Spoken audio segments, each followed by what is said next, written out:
আয়ের চেয়ে ব্যয় বেশি, প্রতি বছরই বিশাল অঙ্কের ঘাটতি বাজেটে। দেশি বিদেশি উৎস থেকে রয়েছে প্রচুর পরিমাণ ঋণ। সমস্যার সমাধানে সরকারের লক্ষ্য রাজস্ব আদায় বাড়ানো, তবে এখন পর্যন্ত সেই লক্ষ্য থেকে বহু দূরে জাতীয় রাজস্ব বোর্ড এনবিআর। সফল ক্যাম্পেইন ও ব্যাপক প্রচারের ফলে অনলাইনে রিটার্ন জমা দেওয়া উল্লেখযোগ্য হারে বাড়লেও এনবিআর সূত্রে জানা গেছে চলতি বছরের 5 ডিসেম্বর পর্যন্ত রিটার্ন জমা পড়েছে 21,20,000। এর মধ্যে অনলাইনে রিটার্ন জমা পড়েছে 7,08,692টি। ব্যক্তি শ্রেণীর আয়কর রিটার্ন জমা দেওয়ার শেষ দিন 30 নভেম্বর। তবে প্রতি বছরই নির্ধারিত সময়ের পর আরও সময় বাড়ানো হয়। চলতি বছরও রিটার্ন জমা দেওয়ার সময় 1 মাস বাড়িয়ে করা হয়েছে 31 ডিসেম্বর পর্যন্ত। 30 নভেম্বর পর্যন্ত এই সংখ্যা ছিল 19,50,208। সর্বশেষ হালনাগাদ তথ্য অনুযায়ী 21 লাখ রিটার্ন জমা পড়লেও এর আগের বছর এই সংখ্যা ছিল 36,62,000। তার এক বছর আগে এই সংখ্যা ছিল 30,28,000।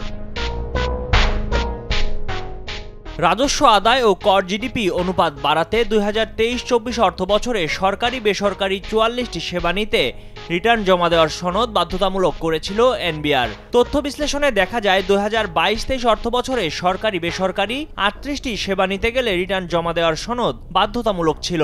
পরে 2023-24 অর্থবছরে আরও 6টি সেবার বিপরীতে রিটার্ন জমা দেওয়া বাধ্যতামূলক করা হয়েছিল। মূলত এ কারণেই হু হু করে বেড়েছে রিটার্নদাতা। 2024-25 অর্থবছরে আরও 3টি নতুন খাত যুক্ত করা হয়েছে। এই কৌশলে রিটার্ন জমার সংখ্যা বেড়েছে। রিটার্ন জমাকারীর সংখ্যা বাড়লেও দেশের বিদ্যমান উচ্চ মূল্যস্ফীতির জেরে সক্ষমতা হারিয়েছেন অনেক করদাতা। আবার স্বাভাবিক রিটার্নদাতার সংখ্যা বাড়লেও সক্ষম করদাতার সংখ্যা উল্লেখযোগ্য হারে বাড়েনি।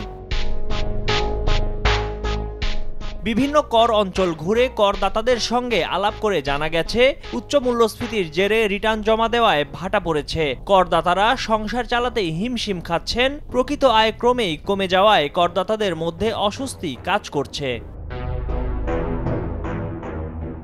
সরকার মূল্যস্ফীতি কমানোর নানা উদ্যোগ নিলেও তা কাগজে কলমেই সীমাবদ্ধ। বাস্তবে মূল্যস্ফীতি নিয়ন্ত্রণে কোনো প্রভাব পড়েনি। বাজার ব্যবস্থাপনায় সরকারকে দৃশ্যমান ও কার্যকর উদ্যোগ নেওয়ার আহ্বান জানিয়েছেন করদাতারা। রিটার্ন দাখিল কম হওয়ার কারণ জানতে চাইলে নাম প্রকাশ না করার শর্তে এনবিআরের একাধিক কর্মকর্তা কালের কণ্ঠকে বলেন, জীবনযাত্রার ব্যয় বৃদ্ধি পাওয়া আশানুরূপ রিটার্ন না পড়ার অন্যতম কারণ। এছাড়া আওয়ামী লীগ সরকারের আমলে সুবিধাভোগী অনেক করদাতা এখন দেশের বাইরে, অনেকে আবার আত্মগোপনে। দেশের ব্যবসা বাণিজ্য পরিস্থিতিও স্বাভাবিক গতি পায়নি। এর প্রভাব পড়েছে রিটার্ন দাখিলে। এদিকে আন্তর্জাতিক মুদ্রা তহবিল IMF এর লক্ষ্যমাত্রা অনুযায়ী এনবিআরকে 2024-25 অর্থবছরে বাড়তি 26,400 কোটি টাকা আয়কর আদায় করতে হবে। ময়ূখ ইসলাম, কালের কণ্ঠ ডেস্ক।